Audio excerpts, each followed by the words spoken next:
things apart, and I love trying to fix something. I don't know why, I always have done. Whether even if it's something that I don't even like a lawnmower, for example, I still like to see how it works and then try to fix it. And it isn't really even just to save the money. You know, if I really wanted to, I could go out and I could buy what I'm trying to fix here brand new. But I don't know, there's something about fixing something that's broken that's really satisfying, and it gives you a real sense of achievement, especially when it's your first time doing it.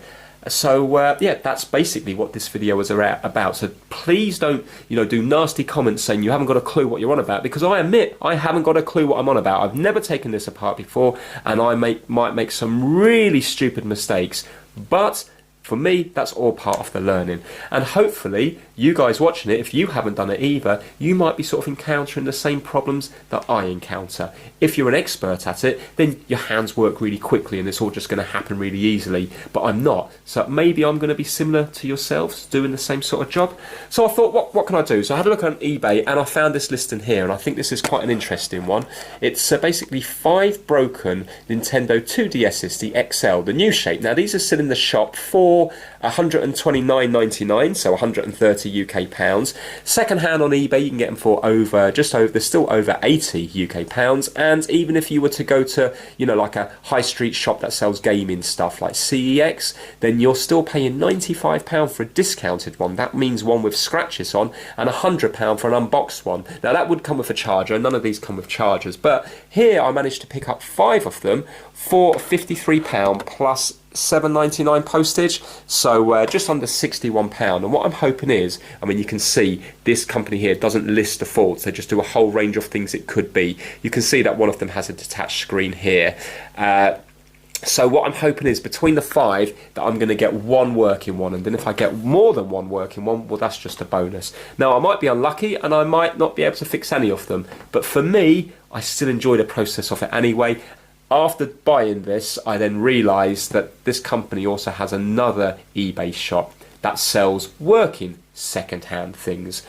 So obviously they've got a bulk load of these in, and they've cherry-picked the working ones, and I'm going to have, the worst ones, aren't I? Because if it was just a very simple fix, like for example, I don't know, like the battery's not charging or something, well, they're going to take that to one side, replace the battery, and then they're going to sell that for like 80 or 90 pounds. So I'm presuming the ones in here are going to be really bashed up. So it's not the best way of doing things, but still, let's see, I might be lucky. Right, okay, let's get started. Let's see anyway what we've got here. Just packaging. Right, one here with this is the one with the broken hinge. We've got another black and turquoise one. Okay, this is, I think, called a poke ball one. That one actually looks in okay condition. Okay, I never know, I might be lucky, maybe they haven't been tested that much, but I think it would be a bit foolish not to test them. This one's got a very loose hinge, and this is the colour I like most for some reason. I love this colour. Okay, they do look all quite bashed up, the hinges and stuff. So what I'm hoping that I can take them apart, and between all of them I'll be able to get one working one. Right, so the rest of it's just packaging, and this is my invoice here. And again, you can see there the price of it. Okay.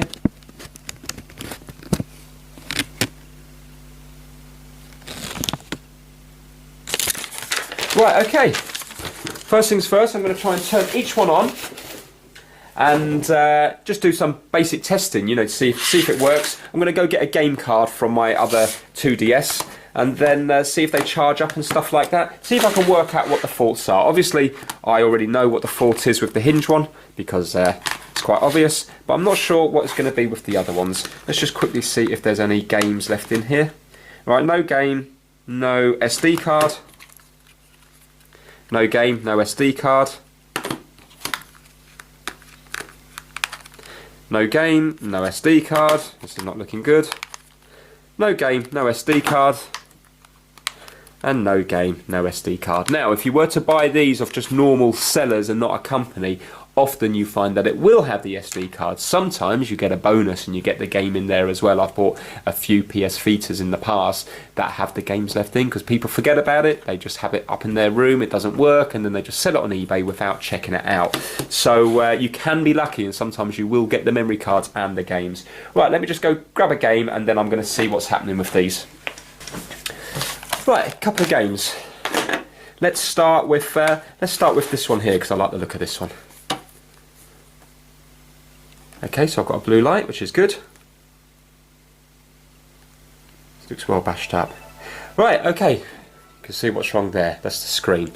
So now there might be numerous other faults as well, but to begin with, I'm just going to, hope that there's just one fault on each item there. So obviously that's a faulty screen, as well as that. It does feel very loose as well. Right, let's try this poke ball one.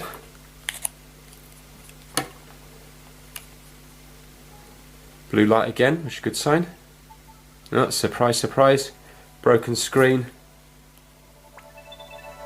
Not as bad though. That screen isn't as bad, but it would still annoy you playing that.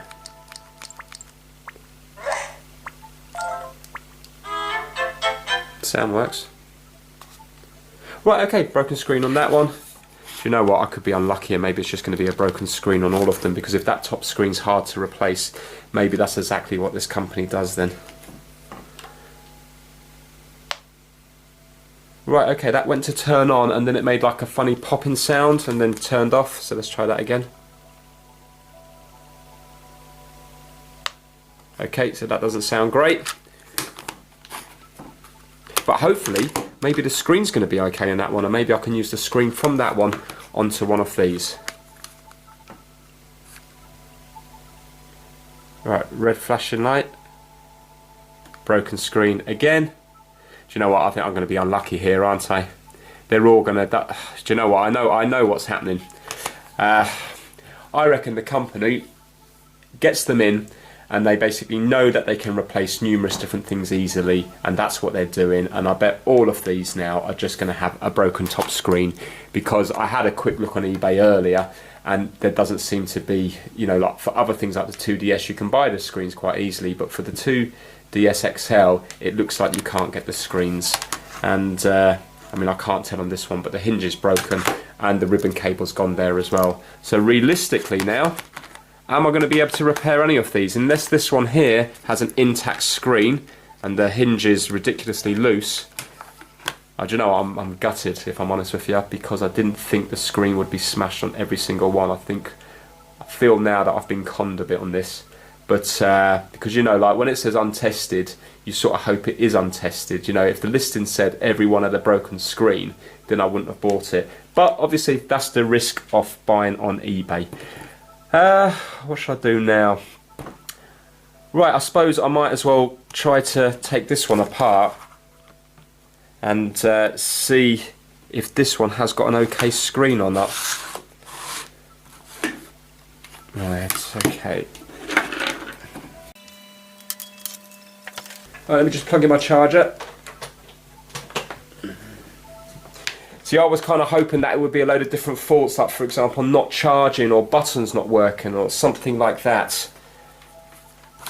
But in a way I'm also relieved, because this seller also had a load of another 5 things listed for the day after. Okay, it's not flashing red anymore. He had another 5 of these listed for the day after, and I thought, oh, do you know what, I might get them as well, and then I'd have 10 of them to play with. But I'm really glad I didn't now, because I'm almost certain that the fault is going to be broken screen on all of them, which is the hardest thing to replace, and they're hard to get hold of as well, so it kind of makes it uneconomical to repair them if it's got a faulty top screen.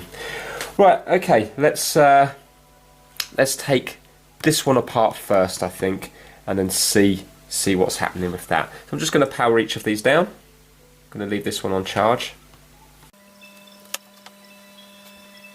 Looks like the touchscreen's working.